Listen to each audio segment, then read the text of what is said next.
Hi everyone. ఈరోజు మేము మా ఊర్లో కట్టెల పొయ్యి మీద చేపల పులుసు ట్రై చేస్తున్నాము. యాక్చువల్గా మా అత్తయ్య చేస్తుంది. కట్టెల పొయ్యి మీద ఎప్పుడు మేము తినలేదు. ఫస్ట్ టైం బాగుంటుంది అంటే సరే చేద్దాము అన్నట్టు వీడియో తీసాము.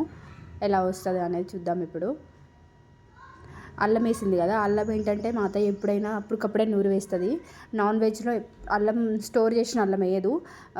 అప్పటికప్పుడు నూరిన అల్లం అయితేనే ఫ్లేవర్ కూడా టేస్ట్ కూడా బాగుంటుంది. నాన్ వెజ్లోనే అలానే వేస్తుంది. ఇంకోటి కట్టెల పొయ్యి మీద ఎప్పుడు నేను తినలేదు కూడా అసలు. యాక్చువల్గా కట్టెల పొయ్యి మీద నాటుకోడి పులుసు చూసినాం, కానీ చేపల పులుసు నేను చాలా తక్కువ రేర్ కేసులో విన్నా. కానీ బాగుంటుందంట, చాలా బాగుంటుందంట చేపల పులుసు. ఇంకోటి చేపల పులుసు ఎట్లా చేసామంటే మేము మామిడికాయతో చేసాము. ఇప్పుడు మామిడికాయ సీజన్ కాబట్టి మామిడికాయతో చేసాము. ఇప్పుడు మీకు ఒక ఇంగ్రీడియంట్ వేసింది కదా, అదే మెంతుని కొంచెం జీలకర్ర లైట్గా దంచుకున్న వేసిన ముద్ద అది. ఇంకొకటేమో ఎల్లిపాయలని కాల్చి పేస్ట్ లాగా చేసింది.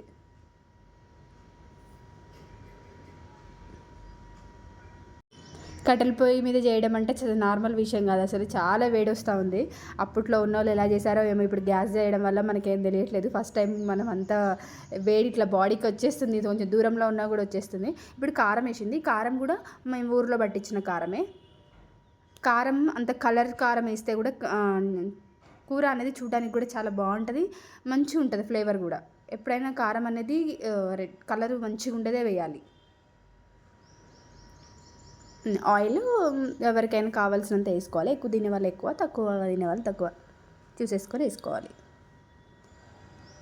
కానీ కట్టెల పొయ్యి మీద చేయడం అంటే అసలు అప్పుడు వాళ్ళు చేశారంటే చాలా గ్రేట్ అసలు నా దృష్టిలో. ఎందుకంటే అసలు నార్మల్గా కాదు, వేడి అంత వేడి వస్తుంది. ఎండాకాలం కూడా ఎంత వేడి వస్తుందంటే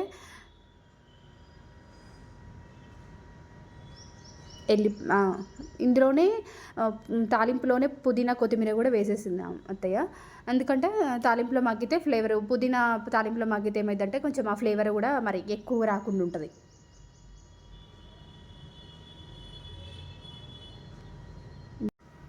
మా చేప ఇక్కడ నుంచి అంటే కిన్నెరసాని చేప చాలా బాగుంటాయి. కిన్నెరసాన్లో న్యాచురల్గా పెరిగిన చేప. మేము ఎప్పుడు ఊరికి వెళ్ళినా కంపల్సరీగా చేపలు తింటాం. ఎందుకంటే సిటీలో చేపలు అన్నీ వాళ్ళు పెంచిన చేపలు కాబట్టి మేము తినలేము. అందుకనేసి కంపల్సరీగా ఊరికి వెళ్ళినప్పుడు చేపలు తింటాము. ఈ పొయ్యి కూడా చూసారా ఇప్పుడు మీరు, అది మేము మా గచ్చు ఖరాబ్ కాకుండా కింద రేకు పెట్టేసి, అదే లైక్ వాటిని ఏమంటారంటే స్టీల్ రేకుని పెట్టేసి దాని మీద బండలు పెట్టాము. ఎందుకంటే కింద మనం డైరెక్ట్ కింద పెట్టేస్తే గచ్చు ఖరాబ్ అయిపోతుంది కదా, అందువల్ల అట్లా పెట్టాము. కొంచెం తాలింపులో కూడా అల్లం వేసింది. ఇప్పుడు చూసారు చేప ముక్కలు మనం ముందు మ్యారినేట్ చేసుకున్న ముక్కల్ని ఇప్పుడు అల్లం కొంచెం వేగిన తర్వాత ఇందులో వేసేస్తుంది.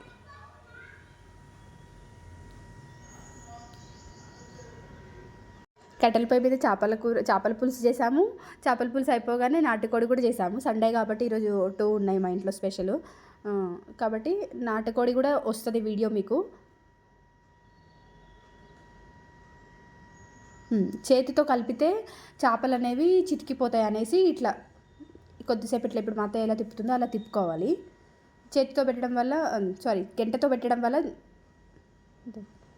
కొంచెం లైట్గా వాటర్ కూడా పోస్తుంది పులుసు ఎక్కువ రావడం కోసం. మళ్ళీ అలానే చేతితో తిప్పకుండా ఇట్లా గిన్నెనే తిప్పేసింది కదా, అట్లా తిప్పుకోవాలి. ఇంకా కొంచెం మూత పెట్టేసి కొంచెం మగ్గనిచ్చేసుకోవాలి. ఈ లోపల మనం పులుసుకి చింతపండు ప్రిపేర్ చేస్తుంది. చింతపండు పులుసు ఇంకా కొంచెం అలా ఇప్పుడు చూపిస్తున్నట్టు మగ్గినట్లు వస్తే చాలు. ఇంకా మేము ఊరికి వచ్చినాం కాబట్టి మా దగ్గర ఉన్న అన్నీ ఎక్స్ప్లోర్ చేస్తూ ఉంటాం. మా పామాయిల్ తోట వ్లాగ్ కూడా చేశాను నేను, నా ఛానల్లో ఉంటుంది. ఎవరైనా చూడని వాళ్ళు ఉంటే వెళ్ళి చూడండి. రోటి పచ్చడి కూడా నేను షార్ట్గా పెట్టాను. ఇక్కడ మా ఊర్లో ఉన్నసేపు మా అత్తయ్య వంటలు పెడుతూనే ఉంటాము.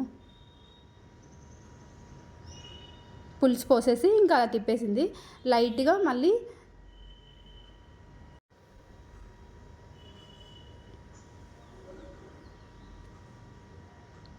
ఇంకంతే. ఇట్లా పులుసు పోసుకున్న తర్వాత కొంచెం పులుపు చూసుకోవాలి. పులుపు ఎక్కువ ఉన్న వాళ్ళు పులుపు ఎక్కువ తింటారు, లేని వాళ్ళు కొంచెం పులుపు ఎక్కువ తినని వాళ్ళు కొంచెం వాటర్ పోసుకుంటే సెట్ అయిపోతుంది. ఉప్పేసి ఈరోజు మేము మామిడికాయ చేపల పులుసు అని చెప్పాం కదా, మామిడికాయని దాని పైన తొక్క తీసేసి చిన్న చిన్న స్లైసెస్గా ఒక 2 స్లైసెసే, ఎందుకంటే పులుపు ఎక్కువ దిగరు మా ఇంట్లో ఎవరు, అందువల్ల 2 స్లైసెస్ వేసేసి ట్రై చేసాం. కానీ మామిడికాయ వేయడం వల్ల చాలా టేస్ట్ ఉంటుంది చేపల పులుసు. ఇప్పుడు ఎంత వేసిందో మా అత్తయ్య చూపించింది కదా, అంతనే వేసాం మేము.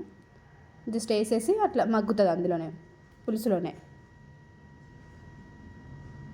మూత పెట్టేసాం. మామిడికాయ ఇక సీజన్ కాబట్టి మనం మామిడికాయ అన్నింటిలో వాడుకోవాలి. అన్ సీజన్లో మనకి ఏం దొరకదు కాబట్టి, సీజన్లో దొరికినప్పుడే ఏదైనా వాడుకోవాలి కాబట్టి అన్నింటిలో వేస్తూ ఉంటాము. మామిడికాయతో పచ్చిపులుసు కూడా చేస్తారు, నేను పచ్చిపులుసు కూడా చేశాను కానీ అది వీడియో తీయలేదు ఇంతకుముందు. మామిడికాయతో పచ్చిపులుసు కూడా చేసుకోవచ్చు, బాగుంటుంది అది కూడా. అట్లా చిన్నగా అనుకోవాలి, ఇంకా బాగా తిప్పితే గంటతో మొత్తం చితికిపోయినట్లు అయిపోతాయి. లాస్ట్ కొంచెం టమాటా ప్యూరీ వేసింది, పులుపు లేకుండా, పులుపు ఉన్న వాళ్ళు బాగా పులుపు ఉందనుకోండి కొంచెం టమాటా ప్యూరీ వేసుకోవడం వల్ల కూడా పులుపు అనేది కవర్ అవుతుంది. లాస్ట్ కొంచెం గిన్నెకి ఎంత మసి పట్టిందో, పొయ్యి మీద వండుకునేటోళ్ళు ఎంత గిన్నెని తోముకోవాలంటే ఎంత టైం పడుతుందో పాపం, చాలా గ్రేట్ అప్పుడు వాళ్ళు అసలు.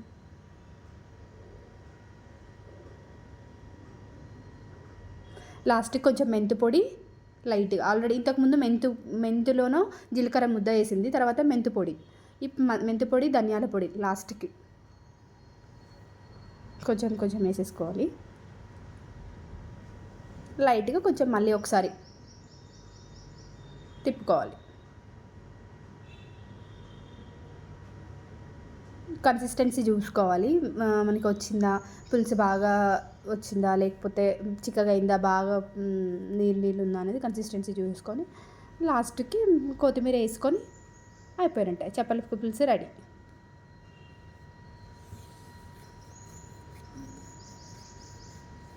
కొద్దిసేపు కొత్తిమీర వేసాం కాబట్టి ఇప్పుడే కొద్దిసేపు ఒక 2-3 మినిట్స్ అలా ఉంచి ఇంకా దించేసుకోవడమే. Thanks for watching.